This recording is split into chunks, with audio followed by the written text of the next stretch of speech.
Hi, I'm Ramit Sethi, the author of I Will Teach You to Be Rich. I'm here at Sasha's apartment. I'm excited to talk to her about money. Here are some of the numbers being thrown around. She has $185,000 in student loan debt, $5,000 in credit card debt. She makes about $70,000 a year, and she's hinted that she might be spending a little too much. So we're gonna find out. Let's go do it. I'm Sasha Manford, I'm 28 years old. So what I do now, I am a Salesforce admin at a financial service firm, and I make between $65,000 to $70,000 a year. I attended Pace University, and I am in around $185,000 worth of debt. Financial literacy is definitely not taught in the minority community. I can speak for myself, but a lot of my other friends of color, they weren't taught. I didn't know what an IRA is or a Roth account. And something must be done. So if I have to be the chosen one to expose all my financial information out there, that's fine, as long as it can impact the minority community in a positive way. I just want to have a better relationship with money, and I want to know ways around paying off my debt, and I want to know, get expert advice from Ramit and Doug. So once all of that gets paid off, I feel like my life can start. Hey Sasha, how you doing? Good, how are you? I'm great. Thank you for having me over. Thank you for coming, appreciate it. All right, so we are gonna talk about your finances today. Okay. Give me the high level. Tell me a little bit about yourself and about your financial situation. So currently I work at a financial service firm, and I manage their entire Salesforce platform. How do you feel about your money? I don't feel good. I don't have a good relationship with my money. I tend to just swipe and not think about it. And then when the end of the month comes, I'm like, oh my God, where did all my money go? Okay, so what I want to do today, first of all, thank you for being so candid about how much you make. Sounds like a really good salary. It is. And how much debt you have. Yeah. That can be a little overwhelming to say out loud, but I think the first part of moving forward with your money is being honest about where you are. Yeah. So thank you for that. What I want to do is understand your relationship with money a little bit. I want to talk to you about where your money's going. It's okay if you don't know where all of it's going. Yeah. Most people don't, but we're going to get the basics. And then I want to talk about a plan going forward. Okay. All right. So let's start with your relationship with money. You mentioned swiped. You swipe on things. Yeah. What do you swipe on? What do you like to buy? I love to buy coffee. Like, I'm kind of a coffee snob. So it's essential, especially when I'm working Monday through Friday, that I get my coffee. I'm not going to tell you to stop buying coffee. Yeah. I think you should buy all the coffee you want. That's not really going to change your financial situation. Okay. $3 or $4 a day, not really going to make a dent in anything here. One thing that doesn't really work is to tell people all the bad things that are going to happen 20 years from now. So what? This is the way most people respond. It's like, so what? And so I have a different approach. You make about $70,000 in your job. You've got student loan debt of roughly $180,000. Okay. What are you doing with the student loans right now? I've deferred them. Yeah. Tell me more. I have deferred them because the minimum payment is like $1,500, which is a mortgage payment. So I keep deferring. I can't afford it. There's a technique I talk about in my book called the think, want, do technique. And after I leave, I'd like you to do this. Think is you just take a piece of paper and draw out a pie chart, just a circle. Where do you think your money is going every month? And most people are generally, they have a sense, 40% goes towards rent, etc. Then I would like you to take another piece of paper. Where do you want your money to go? Maybe you want some of it to go towards coffee. Definitely put that in there, great. Yeah. Maybe you want some of it to go towards your debt.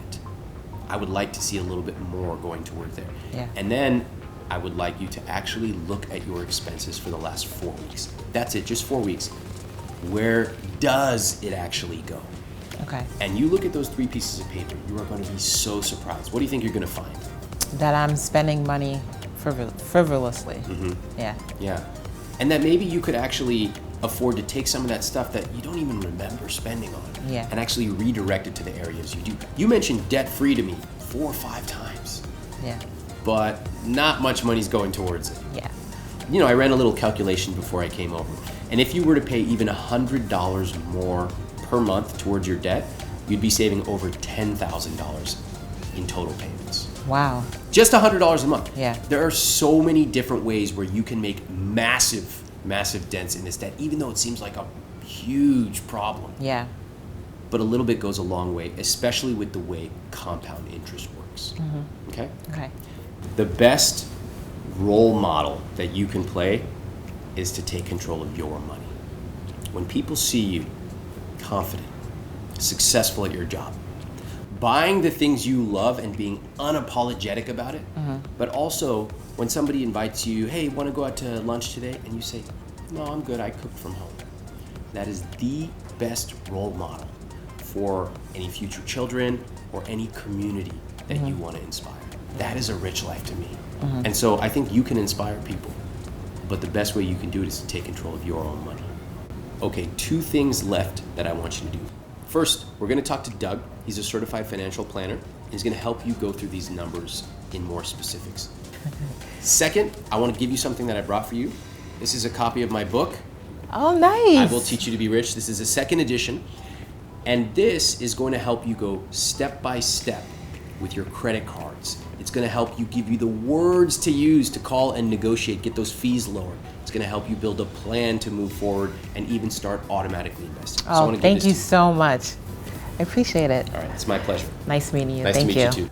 Hey Sasha, how are you? Good, how are you, Doug? Thanks for coming by to talk to me a little bit about your situation. Thanks for having me. So tell me about the conversation you had with Ramit. The conversation with Ramit was very wide opening. He really broke it down how I should be the CEO of my life. And there are different ways I should be spending my money and ways I can be saving my money. So let's talk a little bit about the student loan debt that you have. There's $100,000 in Parent Plus loans and another $80,000 in undergraduate federal loans from your time at university, okay? And we can't do an income-driven plan right now, so we can't get that payment lower each month. Right. What would it be like for you to take a step back and look at your expenses over 12 months to see if there are any areas that you would cut back on? Would you allocate that towards the $1,500 a month, even if it didn't cover the entire payment?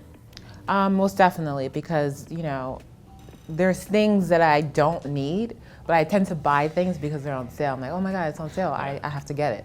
So definitely. So these are definitely habits and behaviors that we can work on, but I think it touches on just the greater point of having control over your financial life. I think you do a great job on the working hard and making money side. What I don't want to see is you gamble the likelihood that you will do better professionally and make more money when today you're moving backwards financially. So what we want to try and do is find the balance between the lifestyle that you're living and being able to get into good behaviors and habits of paying down that debt. I know we can't do it all today, but if we can get in the habit of paying it back, it will be that much easier when you are able to make that full payment amount. Also, if the opportunity presents itself, and that might not be right now, but you may be able to refinance your debt into a payment structure that is equal to or less than what it would be if you were paying it back through the federal government, but also reduce that term. Now, that would require having great credit, being able to go to the financial institution that could make that loan, proving income and things like that. But those are out there and something that you can work your way up to. It's easier to see the light at the end of the tunnel with a 15-year repayment than, let's say, 30 years, right? So one of the greatest challenges that I find young professionals have, especially here in New York City, is getting uncomfortable with their lifestyle expense, whether it was through school or what we have going on around us. And the reality is it sometimes does a disservice to ourselves. And what we really need to be doing is getting uncomfortable with the things that ultimately make us more comfortable. I know that sounds counterintuitive, but it's how it works. Okay, so perhaps take a look again at what you're spending your money on and see where you're willing to get uncomfortable. One of the other things that I really like about your situation is that you're young, you have a great career ahead of you. I really think you're going to be able to turn this around in short order. You keep focusing on the things that you have going right in your world, right? A great job, the ability to make money, a supportive family. You have everything ahead of you. You are not behind the 8 ball at all. That's what you paid for education. I get it. This is a challenge that a lot of young Americans face, and you're going to be able to get through it. And I can tell you that from personal experience. So I think you're in an interesting spot. The spot is you're doing a great job working hard to generate income with a lot of upside potential. But when it comes to the bottom line in your expenses, we're not as organized as we need to be. So what we can do is get organized and at least understand where money is going.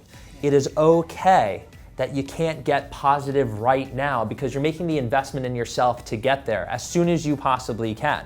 But where we have to go the extra mile is getting that organization around your expenses. Again, finding the balance between your lifestyle and being able to slowly chip away at your student loan debt, it's not easy, it's hard. If it was easy, everyone would just be crushing their student loan debt, including myself. You're doing all the good stuff right now to get yourself there. I can't knock that, and I wish you the absolute best in crushing that student loan debt. Yeah, sure. I've learned a lot, especially when Doug was talking about mastering your cash flow, and also he mentioned how, even though financially I'm doing well, I am going backwards. So that's kind of like an eye opener for me, and as I'm making more money, I don't want to continue to go backwards at all. My financial life looks like, it looks a little bleak right now, but talking to Ramit, talking to Doug, the two most powerful financial players I've ever met, there's hope. I have hope that I can do this, and I see the light at the end of the tunnel. It's just a matter of me doing it and getting my mindset there and making things happen and making a change. I don't think it's ever too late to change your financial mindset. You have to want to do it, and the mind is very powerful. And whatever you think, it comes to life. So if you want to change your life, you can change it. You just gotta believe in yourself and just do it.